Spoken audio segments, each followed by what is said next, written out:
কে কে ওখানে? কেউ কি আছে? কে ওখানে? প্রহরী? ওহ, একটা বিড়াল। এটা কি আমার মনের ভুল, নাকি সত্যিই কিছু ঘটতে চলেছে?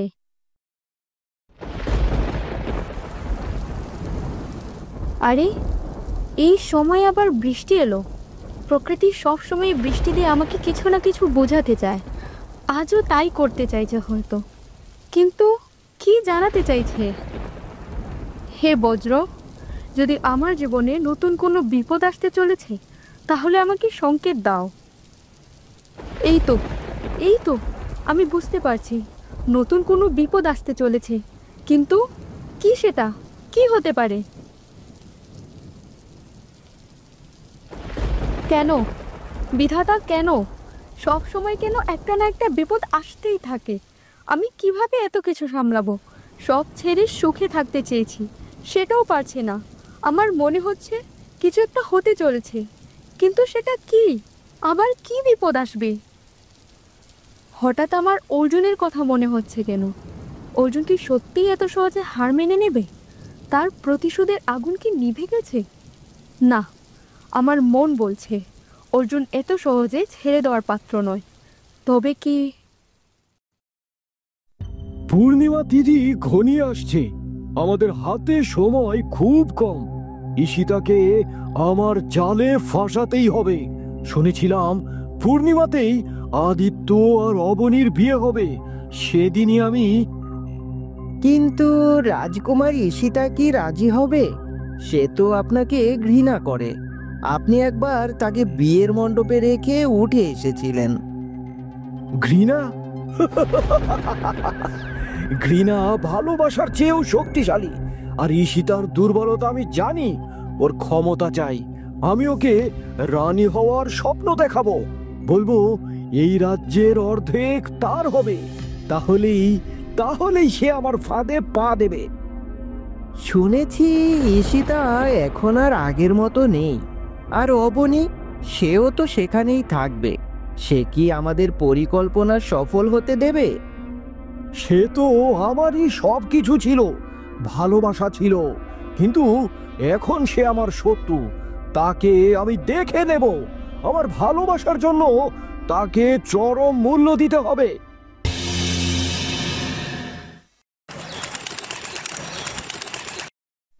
অনেক দিন হলো জঙ্গলের দিকে ঘুরতে যাওয়া হয় না। আজ বরং গিয়ে একটু ঘুরে আসি।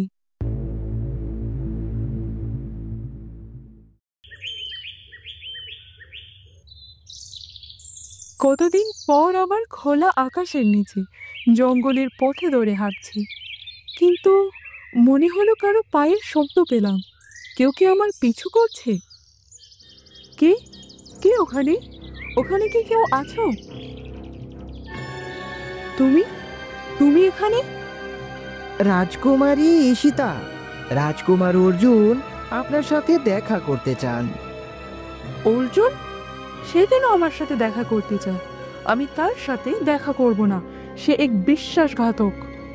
তিনি বলেছেন আপনার সাথে তার কিছু গুরুত্বপূর্ণ কথা রয়েছে, যা আপনার ভবিষ্যতের জন্য খুবই জরুরি। অর্জুন আমার শত্রু, কিন্তু তার প্রস্তাব যদি সত্যি আমার ভবিষ্যতের জন্য জরুরি হয়, না, একবার গিয়ে শুনে আসি। তবে আমি কিছুতেই ওর ফাঁদে পড়ব না। ঠিক আছে, তাকে বলো আমি তার সাথে দেখা করব। অর্জুন কি চায় আমার কাছ থেকে? সে কি কোনো প্রস্তাব দেবে? কি বলতে পারে? নাকি সে নিজের কৃতকর্মের জন্য অনুতপ্ত, তাই এখন মাফ চাইবে? যাই হোক, আমি ওর কোনো ফাঁদে পা দেব না। অবনী জানলে কষ্ট পাবে। আমি একাই যাব আর চলে আসব। অবনী, এটাই সেই জায়গা যেখানে আমাদের প্রথমবার বন্ধুত্ব হয়েছিল। তোমার কি মনে আছে? হ্যাঁ আদিত্য, আমারও মনে আছে। আরে, ঈশিতা এখানে? হয়তো ঘুরতে এসেছেন। চলো, তিনজনেই ফিরে যাই।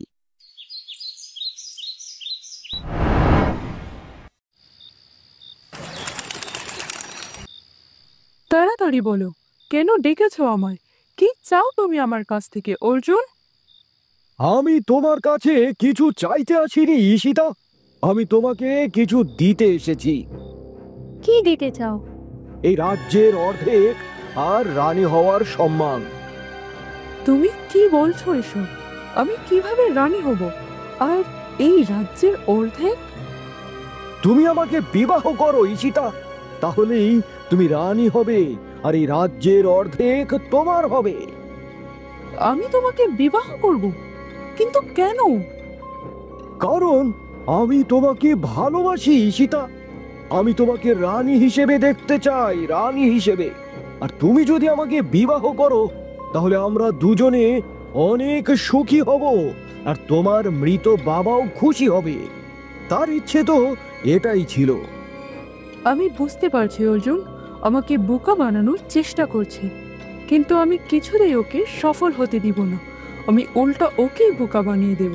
কিভাবে আমাকে সেদিন মণ্ডপে ফেলে এসেছিলি, তোর মনে নেই? এবার দেখ আমি কি করি। কি হলো ঈশিতা, এত কি ভাবছো? ভাবছি আমি রানী, এই রাজ্যের রানী। এটা তো আমার স্বপ্ন ছিল। হ্যাঁ ঈশিতা, আর কি ভাবছো? এই সুযোগ তুমি হাতছাড়া করো না। অবনী আর আদিত্য তোমাকে কি দিতে পারবে?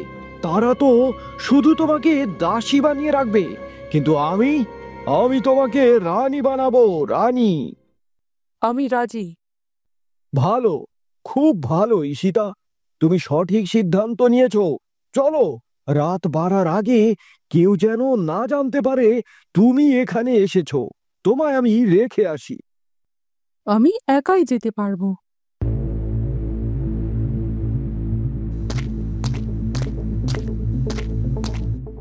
আরে, ঈশিতা এখানে? তবে কি অর্জুন ঈশিতাকে বশ করে ফেললো? না, আমি এটা হতে দেব না। ঈশিতা, তুমি অর্জুনের ফাঁদে পা দিও না ঈশিতা।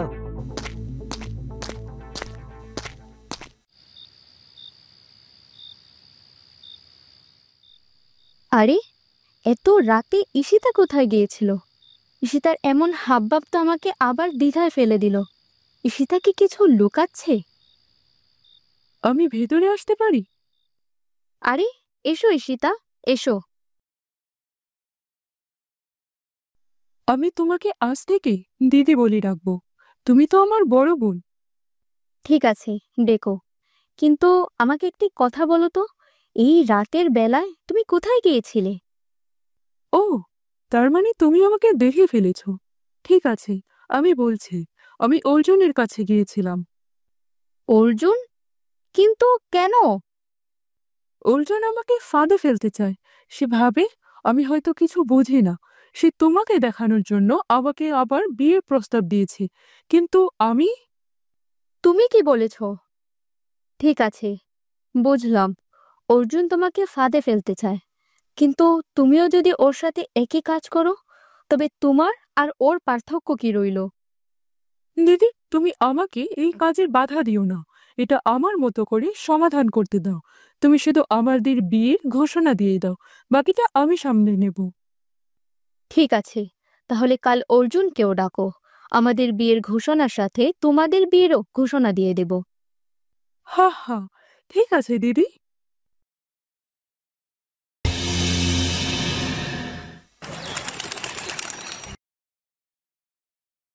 আমি আজ আপনাদের সামনে একটি গুরুত্বপূর্ণ ঘোষণা করতে চাই। আমি রাজকুমারী ঈশিতাকে বিবাহ করতে চাই। আরে, এটা কি বলে অর্জুন? ও কি মাথা খারাপ হয়ে গেল?